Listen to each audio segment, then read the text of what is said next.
Things That Matter podcast. My name is John Harris. I appreciate everyone's prayers, I got to say up front, for last week. I was traveling. I put some of the updates on Patreon as to what I was doing. You'll hear more about them in the coming weeks. We recorded some podcasts. We did some side projects, all very beneficial. And I really do have to say thank you to those who do support me, both in prayer and financially, because there's just no way we would have been able to do it. It's expensive to travel the distances we were traveling. We went from Auburn, Alabama to Seattle, Washington, and places in between. So it spanned the country. It was very short. So we were doing a lot of sitting, but also a lot of work, a lot of film work. And it was great. I think what we got was good. So I just want to thank everyone for that. Could not do it without your support. And we do aim to be as efficient as possible, to work as hard as possible, and to get out the best quality work we possibly can. And so that's the aim, that's the goal, and that's what we're doing. And so thank you so much once again for that. And I'll give you some of my observations too about those different places. When you go from Auburn, Alabama in the morning, and then that night you're walking the streets of Portland, there's thoughts that come in your head about the contrast between the different places. And so I'll talk about that a little bit. Today I want to talk about something else that happened within the past week and a half. I just really couldn't get to it with the travel arrangements that I had. I wouldn't have been able to do it quite justice, and I want to at least talk about it, try to talk about it some, and do it some justice. As you can see, the title of my slideshow here, if you're watching, is Crew Goes Woke. And this isn't new to anyone really who's been watching this podcast or really paying attention to Crew. This has been going on since 2015, and of course we featured some montages.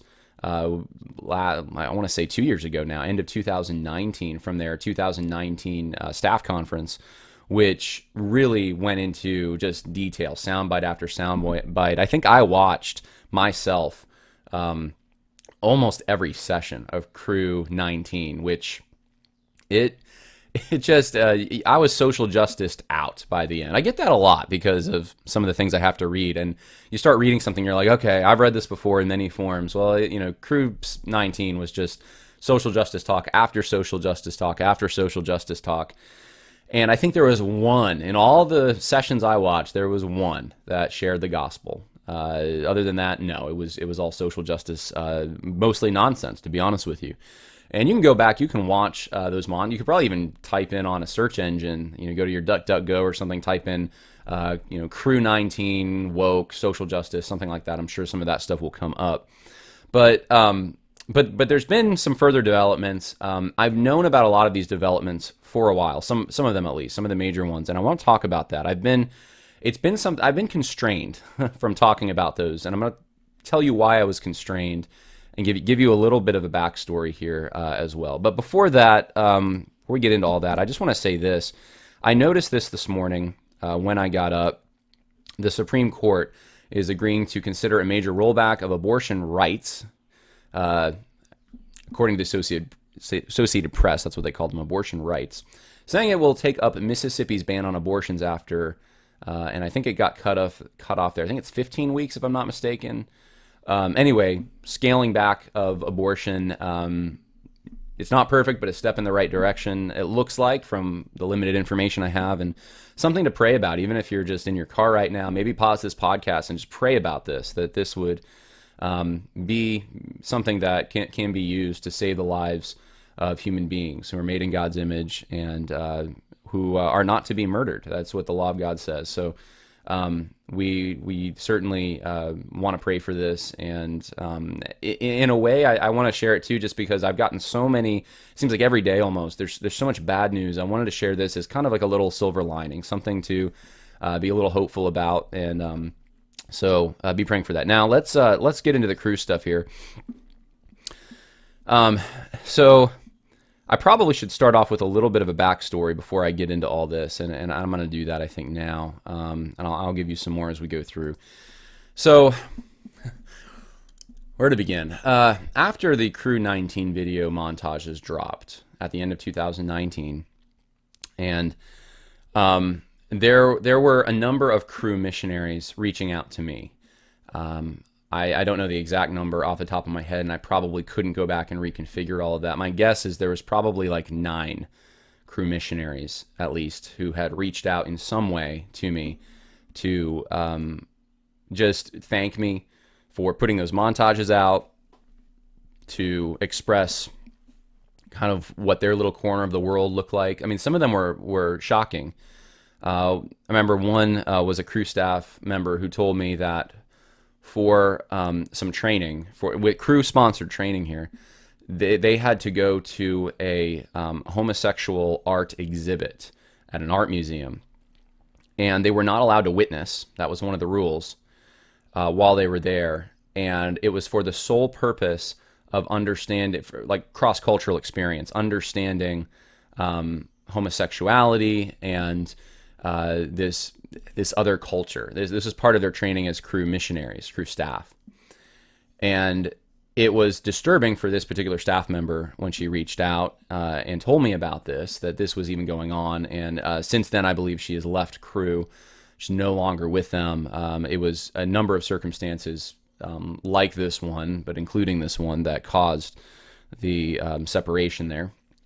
And it was, I guess, horrifying things in this exhibit that they had to look at, just things, that indecent things. But this was part of, now I'm not saying the official organization sponsored all of this, but in their little corner of the world where they were, this was what was going on. And of course, I asked, I usually do, like, would you be willing to come forward? Would you be willing to make this public? And she was not. And that goes for a number of other stories, of which this is just a representative story. It goes for a number of stories that I've gotten from crew staff members about things going on in their slice of the pie, and they, more often than not, cannot come forward. Now, there have been 2 crew staff members who have come forward and talked, and you can go in this podcast archives, and we've covered that. But for the vast majority, and I would say the more extreme, if you want to call it that, or more, severe and just upsetting stories, those aren't seeing the light of day. And it's because of intimidation. It's because of fear. It's because even after leaving crew, they don't want bad recommendations, I guess, on their resume. They want to have recommendations from crew. They don't want the negative blowback. Maybe they still have friends in crew. These are the kinds of things that are causing people to just, they'll reach out to me, and this happens all the time, and tell me the story. But as far as going public, that's a hard thing. And I understand that to some extent. I really do. It can be a very, really, actually hard thing when you think about some of the repercussions that might happen to you. The fear of man is very strong. And wanting to just kind of wash your hands of something, move on. It was so stressful when you're in the situation, and you just want to put it behind you.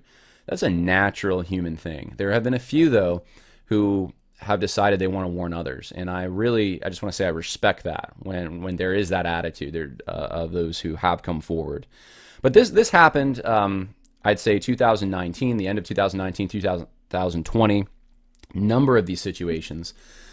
And you didn't hear about them on this podcast just because I want to respect the privacy of individuals. And if I can't substantiate something because I'm not allowed to share a primary source, I generally don't talk about it. And you don't have to believe even the story I just told you, because I can't give you the source on it. But I'm only letting you know this because I want to tell you, as myself being the source, that these are the kinds of stories that I'm getting. I'm getting people coming out to me with these stories. Well, one of the individuals from crew that reached out to me was, again, I'm not going to use names, but someone from high up in a concerned group concerned about social justice. And they wanted me to connect concerned crew staff who had reached out to me with them, because they were going to start a group to reform crew from the inside. And I talked to this individual on a few occasions, and since then, I did connect this person with other crew staff. A number of them joined, and I didn't hear much after that. I just knew that there was a group forming. I got little updates here and there from people I knew who were in this group. They would have weekly meetings. They would discuss some of these issues, and they put a document together. And I heard about this document, I think at the end of 2020, that that they were forming it. I think actually before that, in the fall of 2020 or so, that there was this document being formed. and it was a collaborative project with a number of crew staff, a number of very highly educated people as well. These aren't, I just want to say this for those who are watching who might be more on the social justice side of things. These weren't just like hayseed, uneducated rednecks putting a document together. These were people that knew what was going on and knew how to address it, and were coming up with theological reasons for their concern, documenting it very well. It's a very well-crafted document. I'm actually pretty impressed with how well they did. And at the beginning of 2021, it was sent to me, and I was told not to put it out there publicly at all. Under no circumstances was I to do that. And so I asked the person who had sent it to me, is there a way we can have a redacted version maybe? Because the concern that I have is this. I'm not in crew. There was a short time I was, years ago. But my concern is that there are still a number of people funding crew who think their money's going solely to evangelism, making disciples, and they don't realize a large portion of it, larger than most people realize, is going to political activism from the left. It's funding that. And I've done my best to shine a light on some of this, but we don't want as Christians money designated for sharing the gospel and making disciples going to left-leaning political activism. The kind of political activism that's actually going to shut down our avenues for sharing the gospel and making disciples.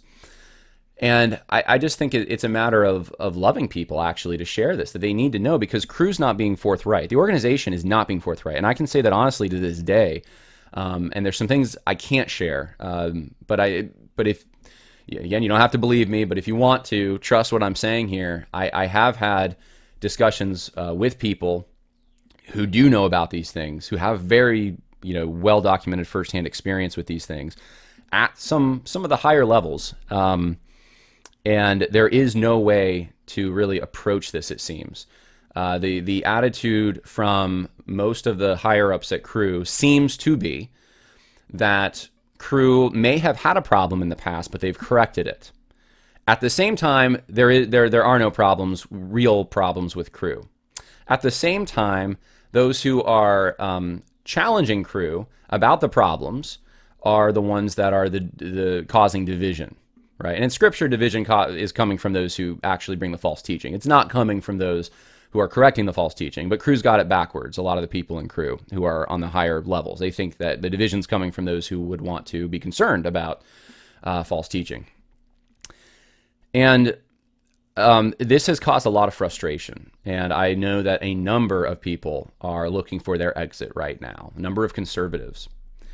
Now, that being said, I thought, okay, This needs to get out there. The people funding Crew need to know this is what's happening in this organization.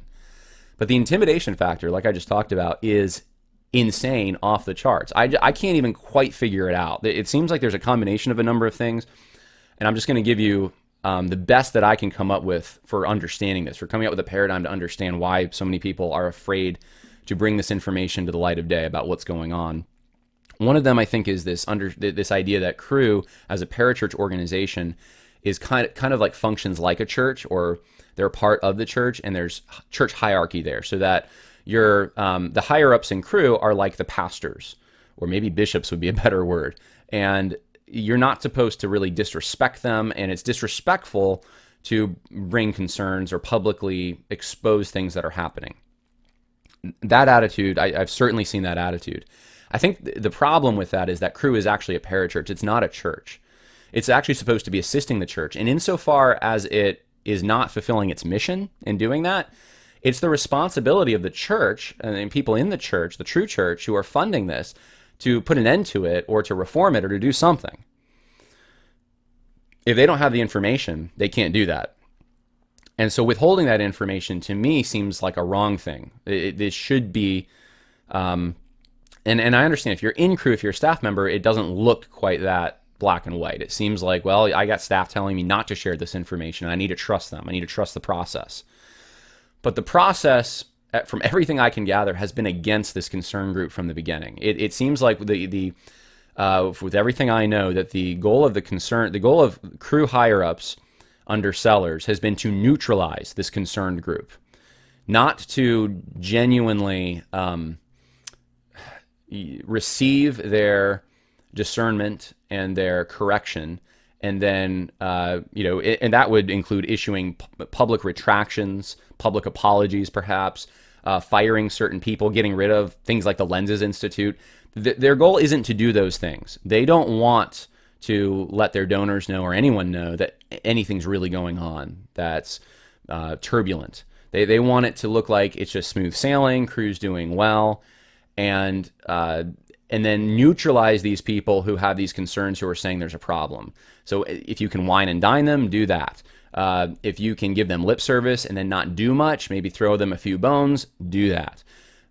This is my impression, and I wouldn't be comfortable talking about this unless I felt like I was on pretty solid ground, because of a number of sources who have told me essentially this from firsthand accounts and experiences.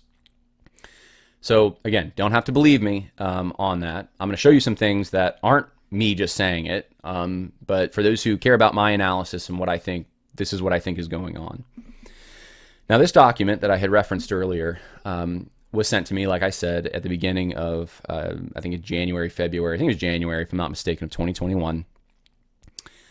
And not only was I not allowed to share it, but the crew staff I knew in the group who I contacted, even people who aren't with crew anymore, who were in the group, were not really willing to share it. They did not want anyone to see this document. And again, you can try to figure out why you think that is. I've given my opinion on why, but it was a very well put together document. It outlined where the issues were in crew, chapter and verse, biblical response to those issues. It had screenshots, it had letters, it had documents that are internal to crew, and it was not allowed to go public. And so it never went public until about a week and a half ago. And that's when this happened. Oh, that's the document. Let me show you. I'm going to blow this up so you can see it. A blog on May 7th from Religious Language, Resource and Discussion by Valerie Hobbs. And the title is Calm Down, Campus Crusade, aka Crew Leaders Debate Racism and Critical Race Theory. And there it was, available for everyone to download, the Seeking Clarity and Unity document, which I had known about for a while, which I had in my possession, which I never mentioned on this podcast, because the crew leaders who rightfully, I mean, it's their document. They're the ones that, this crew group, from my understanding at least, has been, it's their document. It was people in their group who formed this document. They put it together, and they didn't want it going out there. Well, now it's public. Now it's out there. I'm going to share for you some things from this document. I want to make two things clear, though. Number one, it's already public, and it's public in a number of places. This was just the first one I'm aware of. Number two, my understanding is that group doesn't even exist anymore, and multiple people within the group have told me this. The Seeking Clarity group, or concern group, whatever you want to call them, who are concerned about social justice, they've disbanded. They're no longer active in crew. They're not having their weekly meetings. They're not trying to reform crew from the inside. That is what I've been told. So who does the document even belong to anymore? I don't know that there's a home for it anymore. That group doesn't exist. But here's how it was leaked. It's all public online. I'm going to read for you the beginning of this. It says, in November 2020, a group of staff in various positions of leadership at Campus Crusade for Christ, now known as Crew, published an astonishing document aiming to confront their belief that Crew has embraced a secular system of ideas that divides humanity into victims and oppressors. I'll give you some more highlights from this. Here and elsewhere, the authors reframe the concept of hurt in a way that makes discussions of racism the problem. And so this individual, Valerie Hobbs, is trying to characterize this document, Seeking Clarity and Unity, which is not officially from Crew. It is from concerned staff members within Crew, as she's reframing it that it is actually, the problem with that the document has is that racism should not be discussed, which, if you read the document, that has nothing to do with it. It's against critical race theory, not discussions of racism. But that's how it's characterized because Valerie Hobbs is more progressive. It seems to be much more. She seems to be much more progressive. She says, a polarizing and paternalistic line in the document's conclusion likewise speaks volumes about the author's aims and prejudices. It is also hoped this study will help both groups currently concerned about such issues within the organization calm down. Here's that paragraph. And this is the conclusion of the Seeking Clarity and Unity document created by this group of concerned people within Cru who are staff members. It reads, this document has sought to provide an understanding of diversity of issues in the Bible and how they were addressed. It has also looked at the nature of the Great Commission and the implications for diversity issues related to it. Finally, it looked at biblical implications and applications for the organization moving forward. It is hoped that study will provide organizational leadership with reasons for caution where secular influences may have become mixed with biblical truth in addressing diversity issues. It is also hoped this study will help both groups currently concerned about such issues within the organization calm down and love one another better in word and deed. What is good, right, and helpful, whether from a biblical or secular perspective, that is not inconsistent with the teaching of Scripture, should be incorporated into how the organization moves forward even better together in its common commitment to achieve its mission consistent with its vision, core values, and movement distinctives. Now, I'll tell you what, that is a bending over backwards to try to have a compromise type of language right there. That is so tame. It is just, how anyone could have a problem with this is amazing to me. But this author calls it paternalistic. The author's prejudices are just demonstrated in this. She says it's a polarizing and paternalistic line in the document's conclusion likewise speaks volumes. I already read this. Okay. I don't know why I posted it twice. I'm sorry about that for those who are downloading the PowerPoint. This is the aim of the document. It really is to seek unity. And I don't, the thing that I would have probably if I was writing something like this, I'd probably have a conclusion of like, root the false teaching out, right? It would be much more strong. But this is very, very benign, and yet it's met with hostility. Here is here's the characterization of Valerie Hobbs online. She says, this piece of racist propaganda was the product of weekly meetings over a period of 1 year involving 350 plus staff members within one of the largest religious orders in the world. So it's racist propaganda. What we just read was racist propaganda. She's obviously affected by critical race theory quite a bit. And here's a reaction by John Sather, who is a former leader for Cru Inner City. And he says that he read this document and anyone can download and print about Cru's view of CRT. Anyone. So again, this is public, guys. The cat is out of the bag, which we knew it would be. We knew that would happen. You cannot have over 350 people in a group and not have a document like that. It's impossible. It's going to go public. You can't keep that under wraps with that many people who have a copy of this PDF. Valerie Hobbs is a linguist at the University of Sheffield in England, I believe, and she was the one that ended up leaking it. And so John Sather, who has connections to all these Cru people, tags all these Cru staff in it just to show them, hey, like this is what's going on. Kind of like whistleblowing from the opposite direction, right? And there's the picture of him holding up the color of compromise, right? So that shows you kind of where he's at. So the tragedy, in my opinion, in all this, one of them at least, is that this was not released on the terms that would have been favorable to the concerned group within Cru. Those who actually crafted the document were not able to do a release of the document. Their group, from what I understand, doesn't even really exist anymore. And they didn't want it going out there. But you can't, it's going to go out there with that many people. So it went out there in one of the worst ways possible. Being characterized by someone on the left. And you know that's going to happen. But at least if you're the first one to put it out there, you control the narrative to some extent. So this narrative was not controlled by the people who formed it. And so the next thing that happened was on May 11th and 12th, Capstone Report, which is a conservative, more conservative blog, both theologically and politically, put out a series of articles, 2 articles on the document. And let me give you some quotes here are two things that they highlighted. These are quotes from the document. The ideas of the victim-oppressor worldview are derived from critical race theory. This victim-oppressor worldview is embedded throughout Crew.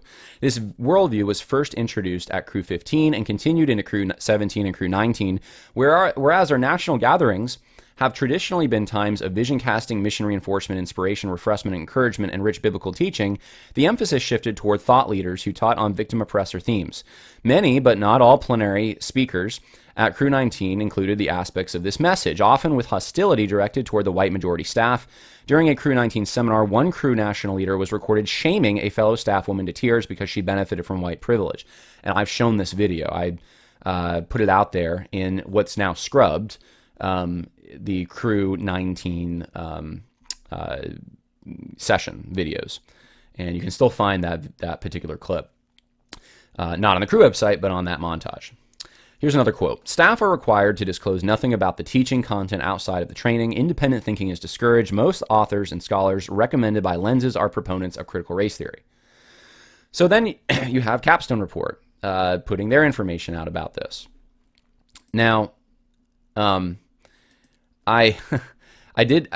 who was formerly with Crew did reach out to me about this and didn't quite like the way Capstone Report framed it. But the thing is, and this is what I want to emphasize so much to those within Crew who might be listening, unfortunately, if a document like this is kept so under wraps and it's not released with a narrative from those who released it, they're not able to explain the document. This is kind of what it happens. You have different people putting their own spin on it. If they have certain political agendas or whatever the case may be, they're going to give their take on it. And so I hope that's at least somewhat of a lesson maybe learned. I don't know. Maybe some of the staff think it was still good to keep it under wraps for as long as they did. But this is what's happening now. And it wasn't leaked by conservatives. It was leaked by a progressive initially there. So I want to go through some of this document that's now publicly available online in multiple places, and we're going to talk about it. I'm going to show you some of the things it says, and we're just going to go through some of it together. So there's no way, it's 179 pages, there's no way we're covering all of it today. I just want to give you some highlights. And I'm going to try to not name names of some of the Crew staff while we're going through it. If you want to see the document, you want to see these names, the information's out there. You can go to Capstone Report. You can go to that previous blog that I was mentioning, and it's right there, the link to it. So let me show you the contents, though, of this. It's very well put together. You have the executive summary. Crew has embraced these secular ideas. It talks about the victim, really Marxism worldview. There is a gap between the stated message. This is important. There is a gap between the stated message from our national leadership and the teaching emphasis elsewhere. So the national leadership are saying one thing, but the teaching is different. And I see this the most in fundraising. National staff will say things like, we're propagating the gospel. Here's our discipleship. This is what we're doing. Where the teachings are coming to, in some areas, primarily concentrate, and if you look at the conferences, especially concentrate on critical race theory, intersectionality, neo-Marxist ideas. Crew's new emphasis has resulted in people leaving staff, and they have firsthand accounts of it. Crew's new emphasis has led major donors to stop giving to Crew and staff, and they have examples of it. And then they go through the evidence and analysis. So they go through all the evidence here. The Lenses Institute. A document called Our Cultural Journey and Ethnic Identity, which has been used, maybe still being used, I'm not sure, to train Crew staff.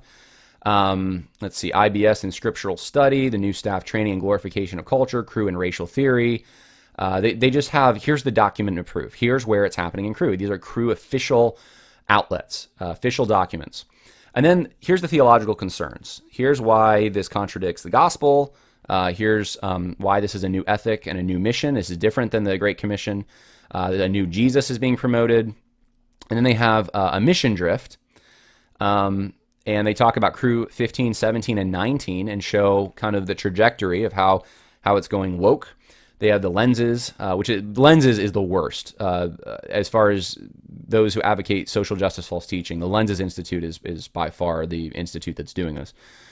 Critical race theory, ethnic ministry training. It just goes through so many things here.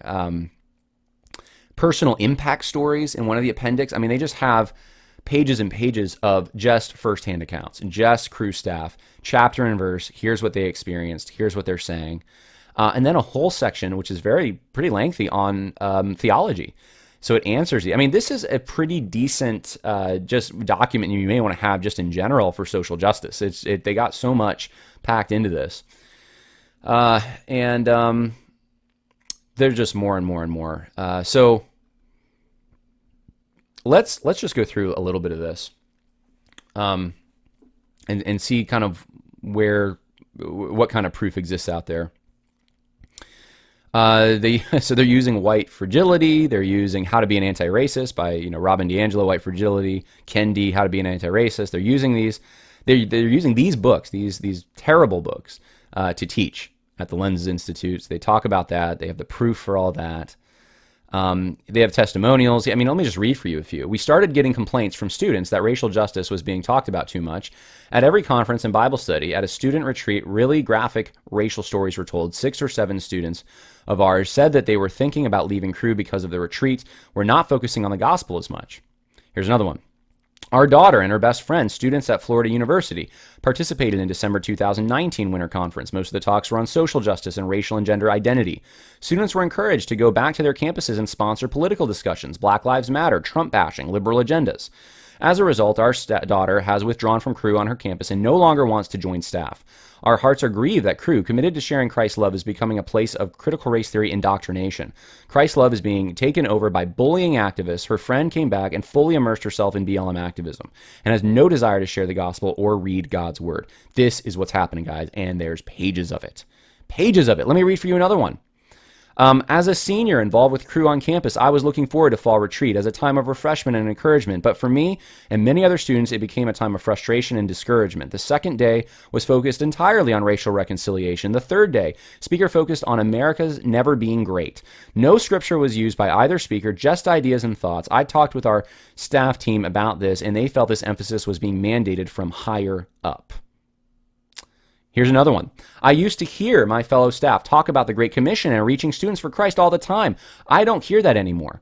Instead, I hear things like, hey, have you read the article from such and such a person on white fragility? Or we need to watch out for the unequal power dynamics in our office here. Or how does it make you feel that some staff still don't accept that police are against black people? Or it's so awesome that our conference will be featuring ethnic identity. Guys, it's all over this. It's all over. If you want the proof's here. The proof's here. They talk about the new hermeneutic, the standpoint epistemology stuff.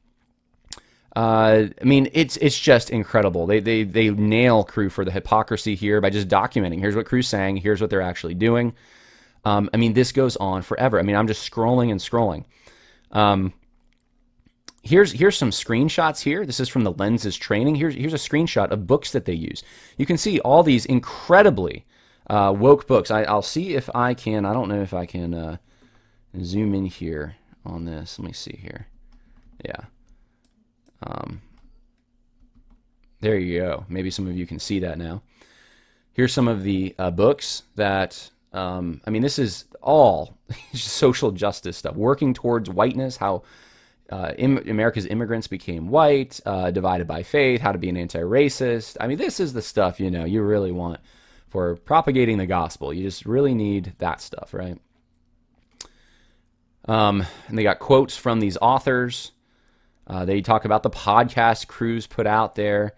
I mean, they really just do a great job. This is representing lots of work to put this together.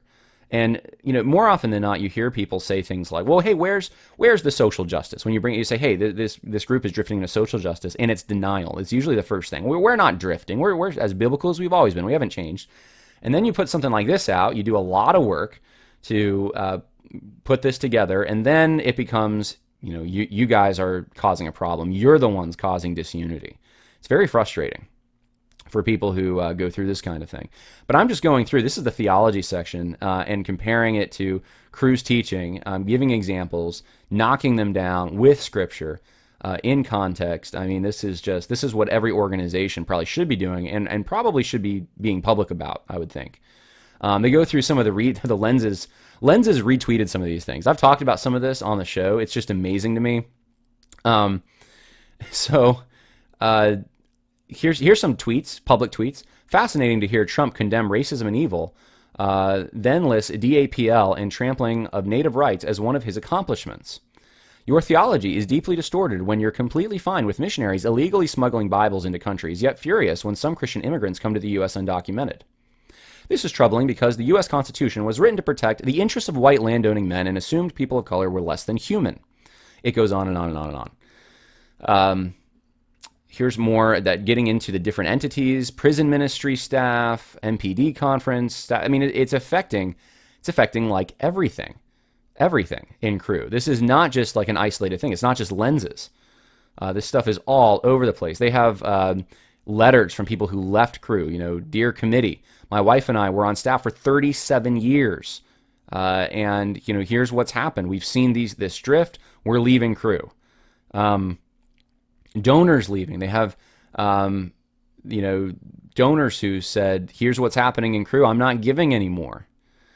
And then they have an appendix with just more actual sources. And they have, it's very well documented. I'm just very impressed with how well. And look, I'm not even halfway through this yet.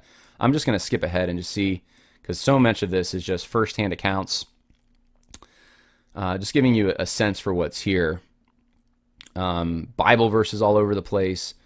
Appeal to Cru's statement of faith. They're saying this is inconsistent with the statement of faith. Incredible how much information is here. And then they even have, here's documents, letters from, I believe this is from Steve Sellers himself. And showing that, Steve Sellers has embraced some of this stuff. This is not just isolated to different entities within Cru. Steve Sellers is promoting this actively. And chapter and verse on videos. I'm just scrolling through this whole thing. There's so much, guys. They're just, I could do a million programs just on this document, but I'm not going to do that. I'm just going to point you to it. If you're in Cru, if you are a donor who gives to Cru, I would encourage you, go download this document. Since it's there, it's free, it's online in multiple places. That group, from what I understand from multiple sources, doesn't even exist anymore. And I've been told that at least some of the leaders in that group have apologized to Cru staff for even creating this concern group, or being part of it, as I guess a challenge to their authority, and it wasn't right, that kind of thing. I don't know that everyone has. I don't know to what extent. This is just what I've been told. So I was not in the room for those things, but the documentation is the important part of this. The documentation's out there, and it probably would be good, since it is publicly available, for those who are funding Cru to know what they're funding.